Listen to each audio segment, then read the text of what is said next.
Mas assim, mesmo que o cara contrate um profissional numa corretora para trabalhar lá para ele tem que saber que quem decide é o investidor, não é eu que vou decidir para ti onde é que tu vai botar o teu dinheiro. Eu tenho que te apresentar as opções, então tem que se acostumar um pouco mais com essa questão de correr um pouco mais de risco. E para isso tem que entender que para eu investir numa ação, não quer dizer que eu vou estar jogando dinheiro num cassino lá e entre vermelho e preto lá e vai cair num número que eu vou ter que acertar. Não, eu vou olhar empresas que vão fazer gestão do dinheiro para dar resultado, né? Fazer gestão de valor, que a gente chama, né? Que é o caminho que o pessoal da 3G Capital, lá do Jorge Paulo Lemos, eles pregam isso, né? Até ontem ele deu uma entrevista que ele fala que ele está se sentindo um dinossauro, né? Porque todas as empresas que estão surgindo hoje são empresas com novas tecnologias, e as empresas dele ainda são empresas com tecnologias mais antigas. Alimentos que não são... não fazem bem para a saúde, por exemplo, Burger King, isso daí, né? Ele estava dizendo que ele vai ter que se reinventar também. Na verdade, o mundo está se reinventando. A gente está indo para esse lado digital e mais rápido. Talvez o mercado de capitais tenha que aproveitar isso para conseguir ir para esse caminho. A bolsa antigamente tinha o pregão viva voz, lá o cara ficava gritando lá para comprar uma ação. Hoje tu faz tudo por plataformas eletrônicas. Talvez, se começar a direcionar mais esse mercado para um caminho mais eletrônico, seja um caminho para... Porque o pessoal mais jovem, ele faz tudo no celular dele ali. E a informação, hoje as empresas divulgam informação diariamente na internet. Então assim, tu não precisa... Se tu tiver um pouco de dedicação, tu consegue fazer uma análise e fazer investimento mais risco. Mas a tendência é essa, né? Se eu quiser ganhar mais um pouquinho do que 6% ao ano lá, eu vou ter que ir para a renda variável. Não tem outro jeito, né? Ou comprar participação nas empresas, que é essas startups aí. Que a gente pode comprar uma participação na empresa, se a empresa crescer, eu ganho um percentual lá na frente, né? Mas aí é risco mesmo, porque aí se a empresa quebrar... Mas eu acho que o Brasil precisa disso, né? Pessoas que acreditem em empresas, as empresas vão investir e isso vai fazer a economia crescer. Não ficar emprestando dinheiro para o governo e pagar dívida lá, né? A gente faz isso há quantos anos, né? Mais perguntas?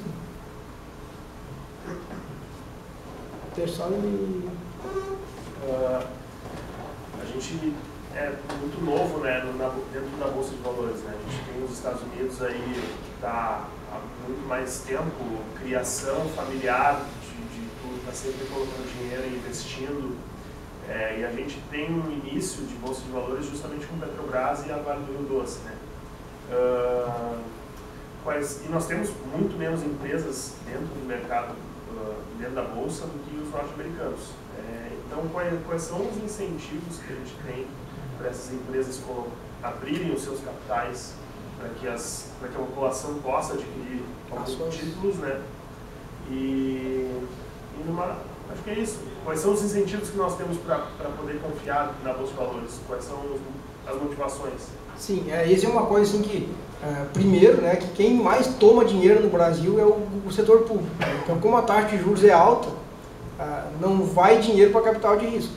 Então, assim, o governo nunca deu muita atenção para o mercado de capitais, na verdade. Ele tem a lei das SAs lá, que era de 76 lá, depois foi sendo renovada. Talvez o que foi melhorado foi fiscalização para ter mais transparência nas empresas, mas a gente ainda precisa melhorar mais, mas já melhorou bastante, né? Do ponto de vista do investidor, se tu comprar ações até 20 mil reais, por exemplo, de negociação por mês, o investidor pessoa física é isento de imposto de renda, mas é muito baixo, porque esses 20 mil reais é desde 2000, esse valor, né? Nunca mais foi corrigido, está na tabela do imposto de renda, né? Eles nunca mais atualizaram, né?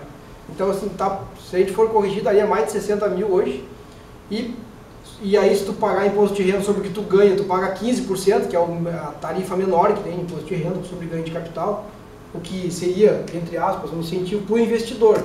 E para as empresas, o custo é alto, porque assim, a CVM cobra muitas taxas, ela tem que ter uma área para atender o acionista.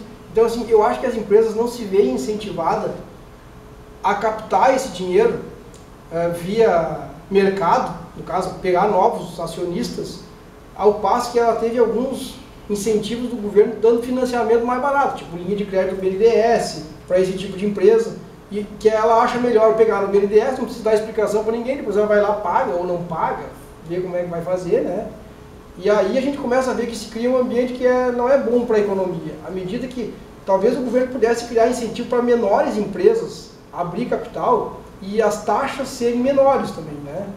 Então, assim, dentro da Bolsa, também ter essa situação que não ocorre, na verdade. Eu acho que, na verdade, os nossos governantes nunca olharam muito para o mercado com... Não que dependa tudo do governo, mas se ele regulamentar e cumprir as regras de maneira adequada, eu acho que isso vai ajudar bastante, né? Hoje a gente não tem um incentivo para isso. Hoje, o incentivo maior que a gente tem é que o juro começa a cair, o investidor pensa, eu quero ganhar mais, eu começo a procurar ações para investir. Mas podia ter... que isso vai ser natural, na verdade, né? O cenário vai fazer com que a gente migre para isso, né? Não sei se me respondi, mas é mais ou menos isso. Tem Deixa só ele perguntar ali. Pode. Então, professor, uma questão que eu recebo um pouco dos meus alunos é como faz o jovem hoje entrar no mercado de trabalho de capitais? Qual é a porta de entrada? O que ele precisa fazer para iniciar nesse mercado? E esse seria um comentário, uma pergunta mesmo, o que o senhor acha sobre a atuação do agente autônomo de investimento e se ele está num momento de transição para uma diferenciação de classes dentro do agente autônomo de investimento, uma classe com uma autonomia um pouco maior ou um pouco menor? Assim, o caminho é ir numa corretora mesmo, né? Procurar uma corretora que seja credenciada na CVM, autorizada a funcionar, né? Que tenha credibilidade. Essa é a primeira coisa. Esse é o caminho para todo mundo que quer investir, tem que procurar uma corretora. Preferência uma que tenha confiabilidade. Que a gente consegue pegar na lista ali de reclamações pela CVM, pela Bolsa, as credenciadas na Bolsa, tem lá no site da Bolsa. Que vem diminuindo até o número de corretoras. Tem muitas corretoras hoje que a gente consegue fazer o cadastro pela internet e mandar os documentos como se fossem esses bancos novos que tem aí, né, esses bancos tipo Nubank, Intermédio, aí, tu faz todo o cadastro na corretora pela internet, manda os teus documentos pela internet e tu começa a operar pela internet. Depois tu faz uma TED e são instituições que são reconhecidas e fiscalizadas. Esse é o caminho. Uma outra coisa é em relação ao agente autônomo. Teve um período que essa categoria ela é necessária, né, porque tem uma associação nacional deles, que as coisas são vinculadas às corretoras de valores. Teve uma época que eles ficaram mal vistos, assim, entre aspas, né? Porque o investidor ia lá e otorgava para ele o poder de operar em meu nome, por exemplo. E aí, como eles ganham comissão das corretoras, pelo número de operações, existiam algumas corretoras e alguns agentes autônomos que eles pegavam o dinheiro do investidor e ficavam comprando e vendendo lá na corretora. Ao passo que às vezes o investidor nem sabia disso. Então tiveram muitas denúncias e a CVM está regularizando isso para que o investidor que toma a decisão, o agente autônomo só cumpre a ordem. Tanto que hoje é obrigado a tu gravar todas as ligações que tu faz e os teus registros de login e senha, porque o cara te dava para o agente autônomo o login e senha dele para acessar o home broker lá. E aí o que o cara fazia? Quanto mais ele vendesse e comprasse, mais comissão ele ganhava. E isso meio que denegriu a imagem desse profissional, na verdade, né? Então eu acho que assim, hoje os agentes autônomos, porque eles não são empregados das corretoras, eles prestam serviço lá. Eles são autônomos mesmo, né? Como diz o nome já, né? Então a corretora não se responsabiliza por ele. E a CVM vem fazendo com que eles sejam mais fiscalizados, porque eu não posso ir instruindo até o investidor mesmo, né? A pessoa que quer investir não passa a senha para ele, passa a autorização para ele operar só naquela compra ou venda daquela ação. Porque senão ele começa a operar em teu nome, tu acaba desvirtuando o mercado. Aí o investidor perde dinheiro, depois ele não tem para quem reclamar, vamos dizer assim, né? Então, talvez o melhor caminho é pegar instituições credenciadas, que tem um nome a zelar, e o agente autônomo também, né? Hoje em dia, na verdade, a gente não precisa do agente autônomo, porque o investidor ele pode fazer direto a operação com a corretora. Ele não precisa do agente autônomo. Às vezes a gente vai na corretora e a corretora indica o profissional para nos auxiliar, na verdade, né? Porque ele vai saber te ajudar a analisar ali, tomar decisão. Mas o que eu digo é que não dá para ele tomar a tua decisão por ti, na verdade. Por isso que eu digo, não, o investidor, ele tem que entender, saber o que ele quer fazer. Mesmo que tu me diga assim, a melhor dica de comprar hoje é Petrobras. Tá, mas eu vou pensar e eu vou decidir. E eu vou comprar o quanto eu quero comprar. Não deixar para ele a decisão. Isso aí acaba, às vezes, criando problemas no mercado. Já criou muito, né? Talvez, não sei se eu respondi, acho que... Não, acho que sim. Mas eu acho que essa questão que o senhor colocou de não necessariamente precisar de um agente autônomo poder trabalhar diretamente com a bolsa, com a corretora, tem que ter uma premissa que o investidor tenha conhecimento Tem um conhecimento pleno, prévio, exato. Eu acho que esse é o maior problema. Eu acho que eu vejo isso muito, porque muitos clientes eles chegam para a corretora achando que têm conhecimento e tentam não ter esse aconselhamento, essa ajuda. E aí se quebra. Por isso que eu quis te questionar essa questão do agente autônomo, se talvez não seja interessante ter uma nova classe dentro desse agente autônomo que possa ter não digo uma autonomia maior, mas consiga diferenciar um agente autônomo que tem um conhecimento maior para explicar melhor para esse cliente, enfim, não seja só aquele captador do que no diz caso, a a PMEC ela certifica o analista, no caso, que é o cara que vai selecionar as alternativas e recomendar o investimento. Né? Ele pode recomendar o analista. O agente autônomo não tem essa autonomia de recomendar o investimento. Então, assim, só que o analista, normalmente, ele faz estudos para a corretora. A corretora divulga aqueles relatórios lá das empresas, né? Aí o analista vai nesse sentido. O agente autônomo é quem atende o público, na verdade, né? Talvez seja um caminho, né? Porque, assim, o problema é quando o investidor acha que sabe já, né? E aí ele se atira no investimento. E aí, porque assim, normalmente eu tinha um conhecido que ele fazia assim, ele ia lá, pegava uma dica do mercado, tem um monte de site que tem boas informações, e tem um monte de site que tem péssimas informações, como em tudo, na verdade, né? O cara pegava uma dica, comprava uma ação, aí depois ele me ligava e dizia assim, o que tu acha de tal empresa? Tá, eu acho que não. Ele, mas agora eu já comprei. Eu, tá, mas tem que me ligar antes, não depois, na verdade, né? Então, assim, às vezes o investidor faz isso também, ele se empolga, na verdade, né? Porque existe muito estudo de finanças comportamentais hoje em dia, né? E às vezes o investidor, ele vai na empolgação. Quando ele vai na emoção, a chance de cometer um erro é muito grande, né? Então, esses profissionais autônomos que estão nas corretoras, eles servem para direcionar o investidor. Porque se o investidor entra na bolsa e perde muito de uma vez, depois ele nunca mais quer ir para a bolsa. O fato está naquele gráfico que eu mostrei da quantidade de investidores de pessoa física, né? O investidor entra no pico da bolsa e aí ele perde, ele não quer mais saber, isso aí eu não quero mais, nunca mais ver isso.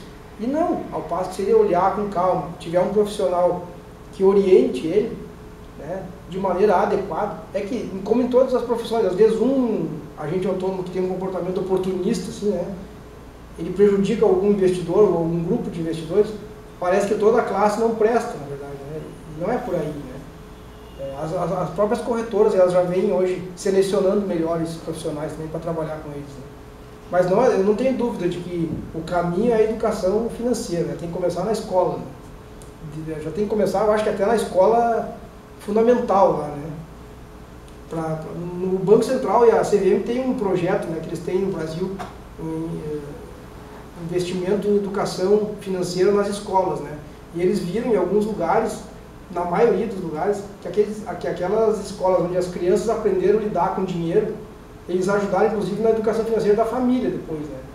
Então, tá comprovado que tem que estudar, tem que ensinar, na verdade, né? Talvez até nas faculdades, daqui a pouco tenha mais...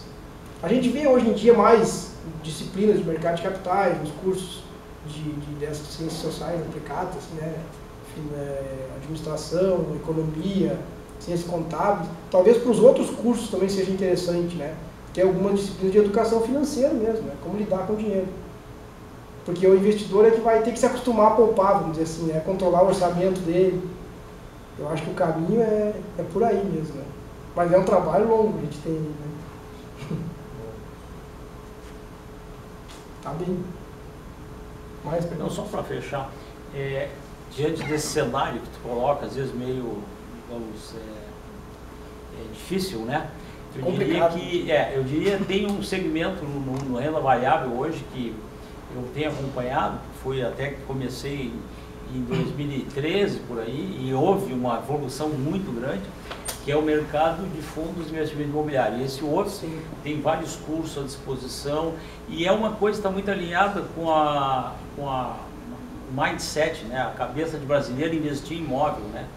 E também tem outra característica, ele está meio, apesar de ser renda variável, ele tem um pouco misturado ali de renda fixa, porque os aluguéis, né? Apesar a variação da cota, né?